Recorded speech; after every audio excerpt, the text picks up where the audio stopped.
Hello, and welcome to the 2024 Presidential Race Review. I'm your host, Lisa Schiffren. I'm a former Republican speechwriter, and with me is David Eisenbach, presidential historian at Columbia University. David, how does the race look to you? Too close to call? Trump ahead? Harris ahead? The race is tight. That shouldn't come as any surprise to anyone. The real clear national average has it in Kamala's favor slightly, but when you look at the state-by-state breakdown, things seem to be trending for Trump. Yeah, I keep seeing Trump ahead on the major issues, whereas Kamala is ahead on issues like unity and education and joy. Right. So, and this is where it gets really tricky, because right now the game is for those swing voters, the undecideds who somehow have not chosen a candidate. It's hard to imagine what they're waiting for. What are they waiting for, right? But who are not really committed to issues. They're not really interested. They're more interested in their feelings and how are they feeling about the state of the country at this moment. So they're the ones that are really bouncing around the polls. So it's too close to call. It's too close to call. Although, as I mentioned, when you start to actually look at the states and how the individual states in the Electoral College are trending, it seems to be heading in Trump's favor. Well, I'm happy to hear that. Is her unwillingness to be interviewed and to be clear about her policies going to hurt Kamala Harris with her voters? It won't help, but how much does it actually hurt? Well, that's the big question. And again, if we're dealing with a tiny margin, right, between these swing voters who are not policy driven, is personality enough? And I think her campaign is making the right choice. Let's go down that strategy, right? Let's go with personality. Let's hope that they feel more comfortable with her than they do with him, which is a legit possibility. Sure. And that will take us over the top. Well, it's clear they feel more comfortable with her because, I mean, there are a lot of people who clearly hate Trump. Yes. Trump has people who love him and people who hate him, and there's not much in between. There's not much in between. And even those who are like, okay with him on the issues, like you mentioned before, people who might be anti-migrant, for example, they still feel as though, the drama of Trump, the annoyingness of Trump, he still rubs people the wrong way. You know, he hasn't been as articulate in some ways as he might be. I keep hearing this criticism. Yeah. But I don't think he's been as annoying as he was either. I think there's been much less drama this time around. I think you're right. And I think that, that hurt him in the debate. Because I think he was trying to be normal in the debate. And I think she got under his skin. I think he reacted. He kind of got frazzled. I think he has made a mistake to not want to debate her again. What do you think about that? I have mixed feelings. On the one hand, I didn't think he did as well as he should have done in that debate. So not doing it again makes sense. Except he lost. He's going to let her walk away with a victory on the debate?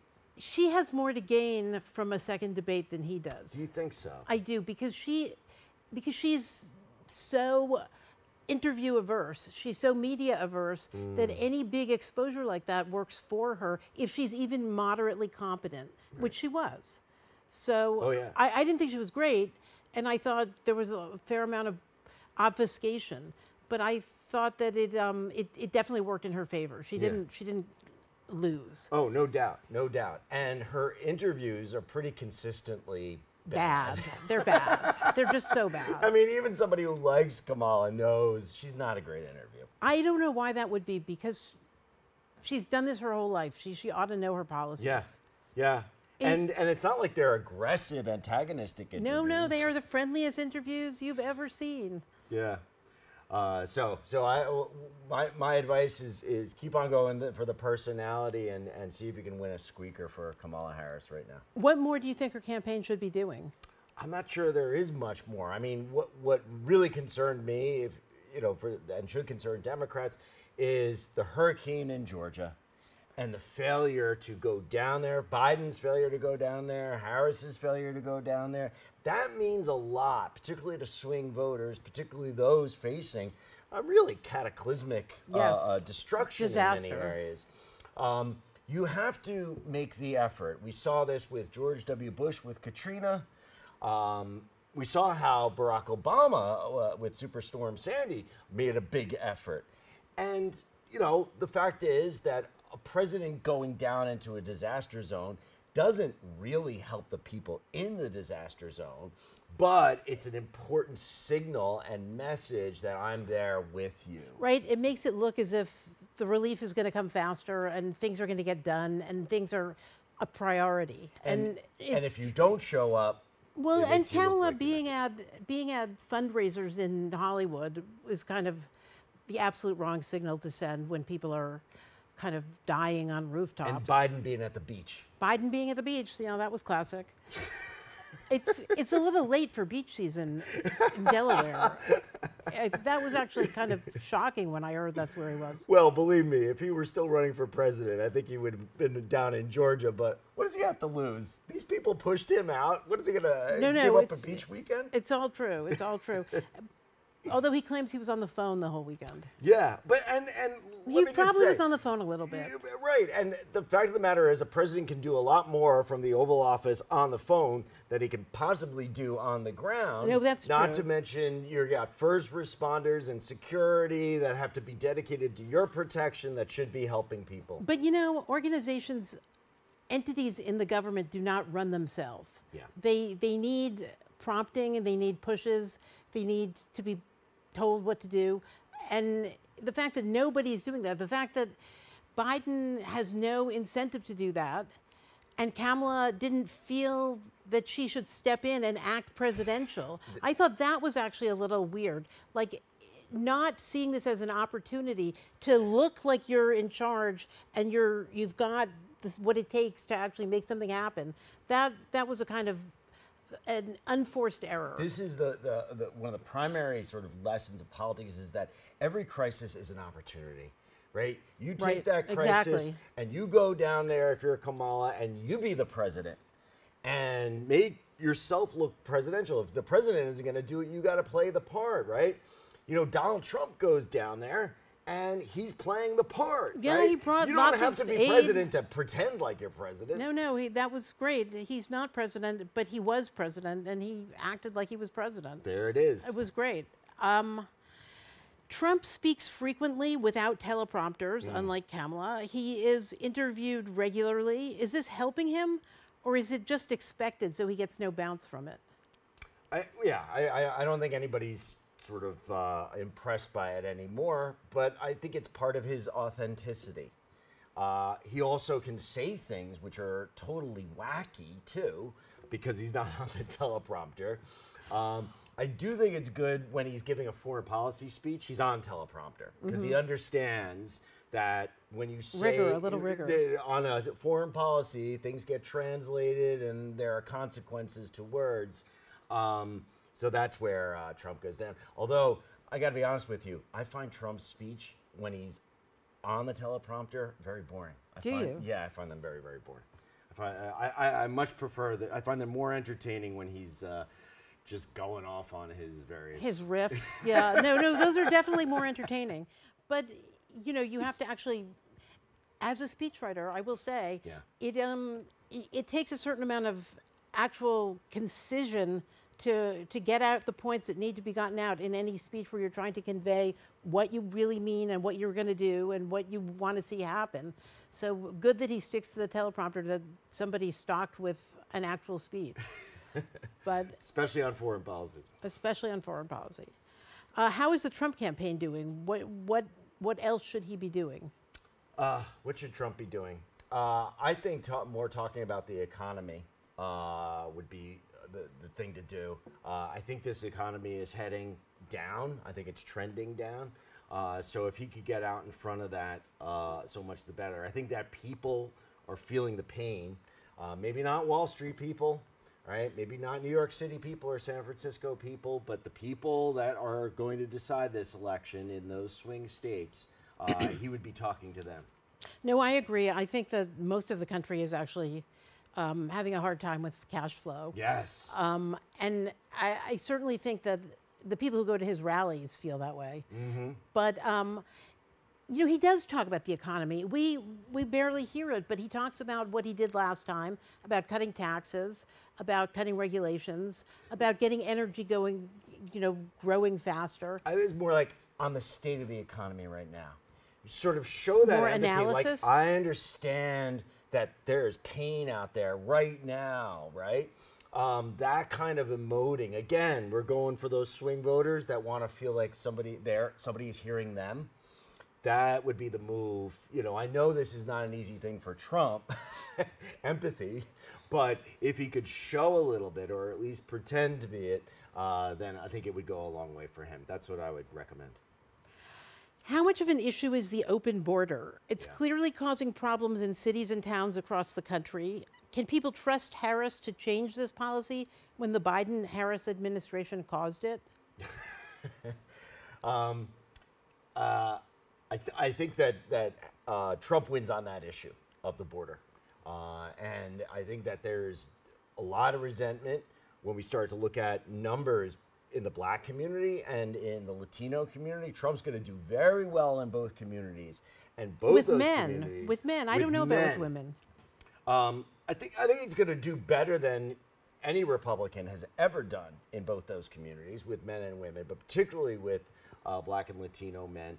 And the issue of migrants is huge, because we have to remember, if we look at Chicago right now, and we look at the violence on the streets, the gang wars, this is becoming a serious crisis, which if you're in Chicago, you definitely feel it. Yeah, I think these statistics that came out this week about the 600,000 migrants with criminal records and 13,000 homicides and 12,000 rapists, these are devastating. I can't imagine anybody hearing that and feeling even remotely comfortable about it. That's right. And if we look how cities, including New York City, are handling it, they tend to be pushed into poorer neighborhoods. And that generates a tremendous amount of resentment for longtime residents in these neighborhoods who have done all the right thing, who are working hard to pay the bills, and now their neighborhoods are the ones that get the impact of migrants. And so that will definitely be a backlash against the Biden administration and Harris. I guess that's right. Do you think that anything Harris has done, like going to the border, has convinced anybody of anything? I'm not sure going to the border means anything anymore. It's almost like a cliche, you know? Maybe at the beginning of the crisis, but it almost seems like it's just performative. So that's not going to do it. If there were some sort of initiative that the Biden administration were pushing to address it, and not just a matter of, oh, let's deport them all, but maybe in some sort of humane way, certainly in a way that would provide some aid to the cities that are shouldering this burden. I think that would be very helpful, particularly in swing states like Colorado. Denver is having a tremendous migrant issue. And so I think that politically that would be a very smart move. Well, and as we've all learned, there are small towns across the country that have 60,000 residents and 20,000 migrants. That's right. And again, just getting back to the debate, when Donald Trump says stupid things about migrants eating dogs, it's like taking away from the issue and the argument that he could be making on this and scoring points with many voters. Anytime you get into these criticisms about people, it's just bad news. Stick with the issues, stick with the economics, stick with the consequences that this is having to all communities. Well, I think that that's the place where Trump that should story, be. as it was explored by the media, Yeah. all of which was hostile to Trump. Yes. It still made the point that this town that was not doing that well because it had had a loss of factories over the last many years and jobs, was dealing with 25% of its population in migrants. And that's very expensive to deal with. It's very hard to deal with. There's no room. it's not in the least bit obvious how you accommodate children who speak Creole, Haitian in your public schools. That's right. And this is where, again, how you solve this is something sort of beyond our conversation. But politically, if you were to provide federal aid programs that then help them get to work, if we could really get into fixing the visa issues, this is a big influx in a very short period of time. There's always going to be a shakeout. There are those who say it's 20 million people. But if people are just being kind of dumped, this is not humane. No, it's not humane. And it certainly isn't helpful to both the migrants and the communities around them. We are about to take a break. Please come back, and we will continue our conversation. Thank you.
Welcome back to the 2024 Presidential Race Review. I'm your host, Lisa Schiffren, former Republican speechwriter, and with me is David Eisenbach, presidential historian at Columbia University. And David, we were just talking about economics in the political race. Right. David, back to the economy for a minute. Will cuts in taxes and regulation and boosts in energy production actually fix the inflation problem that's affecting so many middle and working class Americans? No, the inflation is here to stay for a while. The Fed pumping in trillions of dollars on their balance sheet into the economy. And of course, we have these massive deficits. Right? Massive deficits. And by the way, it's not just Biden. It was also Trump. And Trump's a spender. The course correction is going to be a lot more involved than that. And I think part of our problem, too, is if we're heading into a recession and we also have inflation, we got stagflation, we're looking at a 1970 situation, which both these two, Harris and Trump, want to be president of the United States, it's going to be a tough 4 years. Well, that's depressing. Harris thinks that the answer is to go after gougers. Yeah. What do you think the right solution is? Well, going after gougers isn't going to do it. The right solution is you really have to restrict spending. You'd have to also jack up interest rates again. We've already started cutting interest rates because fears of going into recession. I believe we're already in a recession. Either way, you're going to be jacking up rates in the middle of a recession, which will make things worse. And this is the stagflation situation that I'm talking about. But the only way to get out of it is something like a Paul Volcker-esque big increase in rates. It'd be interesting to see who both of these candidates want to nominate as Treasury Secretary and to hear from that person, because this is actually the key issue to the entire race. Honestly, I'd love somebody who is a CEO of a manufacturing corporation. I know that'll never happen. It's got to be a banker. But somebody who actually knows how to maintain American jobs, producing products, that's what we need to get back to. Well, there are very few CEOs of manufacturing companies who have been maintained their jobs. I know, and then many of these CEOs are just there to boost the stock price and get their bonus. But if you could find... No, there are clearly some, because there are still some jobs, but everybody seems to be heading to Mexico. Yeah, yeah. Ukraine's Prime Minister Volodymyr Zelensky met with Donald Trump last week after going campaigning at an arms factory with Kamala Harris. Trump claims he can end the war in Ukraine with calls to Zelensky and Putin. Can he? Will Zelensky give up territory for peace? I don't think Zelensky's going to have any choice because, you know, he doesn't have the troops to take back what he's lost. I'm sorry, it's not going to work. So there is going to have to be a deal. There is going to have to be a trade-off of territory. What was interesting this week on the presidential campaign was everybody coming to New York. Trump's in New York, and there is this meeting of Trump and Zelensky. How do you think that meeting kind of rolled out politically? I thought it looked a little awkward, but awkward, yeah. Better than it could have been, given that Zelensky had trashed Trump to the media the day before. Zelensky seems a little unsophisticated there, and Trump clearly believes that his leverage is with Putin. Yeah, and for Trump, if I'm thinking about how am I going to get a peace deal, I've got to have a relationship with both these guys, right? Because I'm going to have to be able to get them both in a room. So I think it made sense for Trump to meet with Zelensky. But ultimately, Zelensky is not going to get an escalation of the war under Trump, I don't believe. Like, that's what Trump is saying anywhere. Yeah, I think that's right. And he's lost so many people. Ukraine is in such a tough situation that you would think he would be interested in ending the war, but he doesn't seem to be. And in fact, he's calling for Biden to escalate the war, giving him permission to use these long-range missiles. Which is a disastrous idea. Potentially apocalyptic. Right. Okay. Let's start World War III. You know, how should we do that? We'll send missiles into Russia. So I'm not sure who that helps, and I don't think it helps the Ukrainian people either. Right, I agree with you. But Zelensky seems a little stubborn. He's stubborn and he's stuck. He's not entirely in charge, right? I know he hasn't faced an election in a long time, and elections are not on the horizon for him. But you know, there's a group around him, so and they're definitely pushing him in the more aggressive fashion. What did you think of Eric Adams this week and this whole Trump kind of supporting Eric Adams in his indictment with the Justice Department?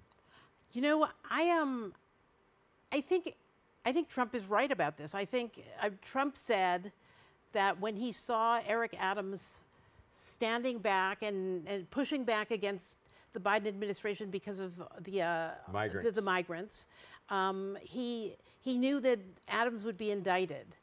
And in fact, Adams has been indicted on pretty flimsy grounds. Yeah. These are campaign finance violations, which, if you know anything about New York City politics, they're everywhere. There are very few New York elected officials. You can always get somebody on. You can always, because people don't understand, right? You're getting so much money, and especially if you're a big candidate, from so many different people, like tiny contributions. And you've got a treasurer who sometimes has not even been a treasurer before, handling all this. Mistakes get made, things get overlooked, and so a campaign finance violation is not the end of the world, and it's never prosecuted. Certainly not with a federal indictment. And if it were going to be prosecuted, Bill de Blasio should have been prosecuted. Right. Bill de Blasio, guilty of so much pay-to-play corruption that was blatant. And what are we looking at here, right? In the case of the Turkish embassy to the UN, this is a major building project for the UN. That's a very important contributor to New York and its economy. This was a kind of a prize for Turkey, and it's something that New York should be embracing.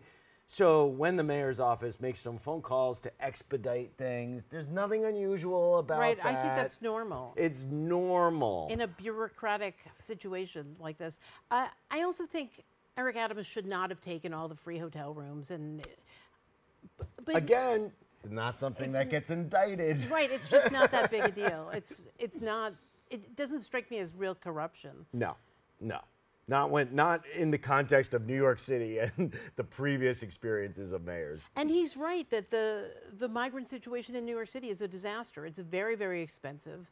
It takes up a lot of space. It gets in the way of the city functioning normally. It's definitely contributed to crime, and if we do see a serious downturn in terms of stock prices and real estate values, New York City is going to have a major budget hole. And the migrant crisis is going to make it very difficult for the mayor to maintain the budget. So I get exactly what he was saying. And what he was asking for was help from the federal government. And honestly, the federal government can afford this. The federal government can afford this. And New York City contributes a tremendous amount of tax money to the federal government. For us to finally get some of that tax money back, I think would be the right thing. And that's what Adams was trying to say. Yeah, I think that's right. And I think he alone, among all of the mayors of big blue cities in the country, actually had the nerve to say this. And he is being punished for it. That's his argument. And I think he's got a legitimate questions about selective prosecution on this case. We've got to wrap up now. But so I'm going to take away, and it makes me so happy that you think Trump is leading. Well, no, this is the real clear politics average. This is just the numbers, not me. Okay, not you. All right, thank you so much, David. You're very welcome. Thank you. Good night.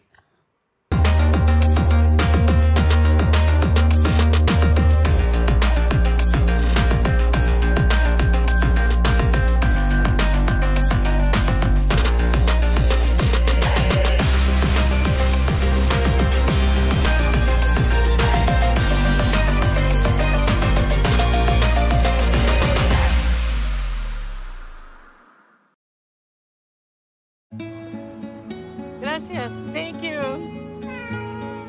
What's wrong, mijo? Donating to a pet's medical care can keep families together. Pets and people belong together. Learn more at petsandpeopletogether.org. I'm your retirement fear, but don't be scared. You're still in pre-tirement. Does that mean I have more time to plan? Precisely. This is pretirement.org. This isn't scary. I'm doing it.